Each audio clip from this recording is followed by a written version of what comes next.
യുക്രൈനുമായി ധാതു ഖനനം സംബന്ധിച്ച ചർച്ച അമേരിക്ക പല വിധത്തിൽ നടത്തി വരികയാണ്. ഒടുവിലത് ഭീഷണിയുടെയും മുന്നറിയിപ്പിന്റെയും ഭാഷയിലേക്ക് വഴിമാറുകയും ചെയ്യുന്ന അവസ്ഥയിലെത്തി. സത്യത്തിൽ യുക്രൈൻ അമൂല്യ ധാതുക്കൾ അമേരിക്കയ്ക്ക് നൽകാൻ തയ്യാറാണ്. എന്നാൽ അമേരിക്ക കരാറുമായി ബന്ധപ്പെട്ട വ്യവസ്ഥകൾ ഏകപക്ഷീയമായി തീരുമാനിക്കുന്നതാണ് പ്രശ്നം. ഇതിനു മാത്രം എന്തുതരം ധാതുക്കളാണ് ഉക്രൈനിലുള്ളതെന്ന സംശയവും ലോകത്തിനുണ്ട്.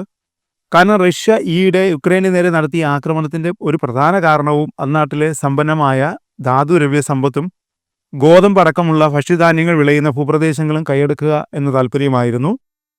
3 കൊല്ലമായി റഷ്യൻ പ്രസിഡന്റ് വ്ളാഡിമിർ പുടിൻ ഈ യുദ്ധം മുന്നോട്ട് കൊണ്ടുപോകുന്നു. അതിനുവേണ്ടി 10,000-കണക്കിന് റഷ്യൻ യുവാക്കളുടെ ജീവനാണ് അദ്ദേഹം ബലി നൽകിയത്. എന്നിട്ട് യുക്രൈനെ കീഴടക്കുന്നതിൽ അദ്ദേഹം വിജയിച്ചിട്ടില്ല. യുക്രൈനിലെ ഏതാണ്ട് 4/1 പ്രദേശത്ത് റഷ്യ അധിനിവേശം നടത്തിയെങ്കിലും അവിടെ പൂർണ്ണമായ നിയന്ത്രണം സ്ഥാപിക്കാൻ റഷ്യയ്ക്ക് ഇതുവരെ കഴിഞ്ഞിട്ടില്ല. $350 ബില്യൺ വിലമതിക്കുന്ന ധാതുവിഭവങ്ങൾ ഈ അധിനിവേശ പ്രദേശങ്ങളിലാണ്. കണക്കുകൾ പറയുന്നത് ലോകത്തിലെ അമൂല്യ ധാതുക്കളുടെ 5% ഉക്രൈനിലാണെന്നാണ്. ഇതിൽ ഏകദേശം 19 ദശലക്ഷം ടൺ ഗ്രാഫൈറ്റ് ശേഖരമാണ്. വിമാനങ്ങൾ മുതൽ പവർ സ്റ്റേഷനുകൾ വരെയുള്ള എല്ലാത്തിൻ്റെയും നിർമ്മാണത്തിൽ ഉപയോഗിക്കുന്ന ഭാരം കുറഞ്ഞ ലോഹമായ ടൈറ്റാനിയത്തിൻ്റെ യൂറോപ്പിലേക്കുള്ള വിതരണത്തിൻ്റെ 7% യുക്രൈനിലുണ്ട്. നിലവിലുള്ള ബാറ്ററികളിലെ പ്രധാന ഘടകമായ ലിഥിയം നിക്ഷേപങ്ങളുടെ 1/3 ഇവിടെയാണ്. ആണവായുധങ്ങൾക്കും റിയാക്ടറുകൾക്കും നിർണായകമായ ബെറിലിയം, യുറേനിയം എന്നിവയും യുക്രൈൻ്റെ ശേഖരത്തിൽ ഉൾപ്പെടുന്നു. ചെമ്പ്, ലെഡ്, സിങ്ക്, വെള്ളി, നിക്കൽ, കൊബാൾട്ട്, മാംഗനീസ് എന്നിവയുടെ നിക്ഷേപവുമുണ്ട്.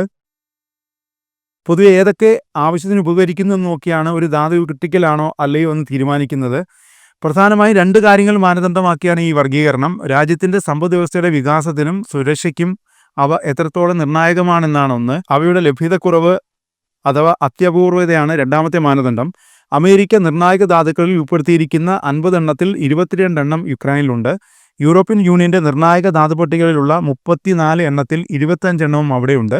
യുക്രൈൻ്റെ പരിസ്ഥിതി പ്രകൃതി വിഭവ സംരക്ഷണ മന്ത്രാലയവും യുക്രൈനിയൻ ജിയോളജിക്കൽ സർവേയും നൽകുന്ന കണക്കാണിത്. Graphite, lithium, titanium, beryllium, uranium എന്നിവയാണ് ഈ ധാതുക്കളിൽ പ്രധാനം. ആഗോളതലത്തിൽ അത്യപൂർവവും വരും കാലങ്ങളിൽ അതിയായ ഉപയോഗവുമുള്ള ഇത്തരം ധാതുക്കൾക്ക് വേണ്ടിയാണ് ഗ്രീൻലാൻഡ് കൈയടക്കാനും ട്രംപ് നോക്കുന്നത്. ഇലക്ട്രോണിക് ഉപകരണങ്ങളും വൈദ്യുത വാഹനങ്ങളും മുതൽ അത്യാധുനിക ആയുധ നിർമ്മാണത്തിനും കാർബൺ രഹിത ഊർജ്ജമുണ്ടാക്കാനുമെല്ലാം ഇത്തരം ധാതുക്കൾ വേണം. ഈ ധാതുക്കളുടെ കാര്യത്തിൽ നിലവിൽ മേൽക്കൈ ചൈനയ്ക്കാണ്. യുക്രൈൻ്റെ ക്രിട്ടിക്കൽ മിനറൽസിൽ മാത്രമല്ല എണ്ണ നിക്ഷേപത്തിലും പ്രകൃതിവാതക നിക്ഷേപത്തിലും പങ്കുവേണമെന്ന ആവശ്യം ഉയർത്തിപ്പിടിച്ചിട്ടുണ്ട് ട്രംപ്. ഇതിനായുള്ള കരട് കരാർ സെലൻസ്കി തള്ളിക്കളഞ്ഞതാണ് അമേരിക്ക യുക്രൈൻ ബന്ധം കഴിഞ്ഞ ദിവസങ്ങളിൽ ഇത്രയും ഉലയാനിടയാക്കിയത്. 2024 സെപ്റ്റംബറിൽ ന്യൂയോർക്കിൽ വെച്ച് ട്രംപിനെ കണ്ട വേളയിൽ സെലൻസ്കിയാണ് ഉഭയകക്ഷി സാമ്പത്തിക സഹകരണം എന്ന ആശയം മുന്നോട്ട് വെച്ചതെന്നാണ് ആക്സിയോൺസിന്റെ റിപ്പോർട്ട്. ട്രംപ് അധികാരത്തിലേറിയതോടെ സെലൻസ്കി വിചാരിക്കാത്ത വേഗത്തിലും മാനത്തിലും അത് മാറി. നിർണായക ധാതുക്കളിലെ പങ്കാളിത്തത്തിന് അമേരിക്ക ഏകപക്ഷീയമായി കരട് ധാരണാപത്രമുണ്ടാക്കി. 2012 അമേരിക്കൻ ട്രഷറി സെക്രട്ടറി സ്കോട്ട് ബെസന്റിന്റെ കീവ് സന്ദർശനത്തിന് 3 മണിക്കൂർ മുമ്പ് യുക്രൈനിലെ സ്ഥാനപതി കരട് കരാർ കൈമാറി. ധാതുക്കളിൽ നിന്ന് കിട്ടുന്ന വരുമാനത്തിന്റെ 50% അമേരിക്കയ്ക്ക് ലഭിക്കുന്ന തരത്തിലാണ് കരാർ. കരാർ സംബന്ധിച്ച് ഏത് കാര്യവും ന്യൂയോർക്ക് കോടതിയുടെ നിയമ അധികാര പരിധിയിലായിരിക്കും.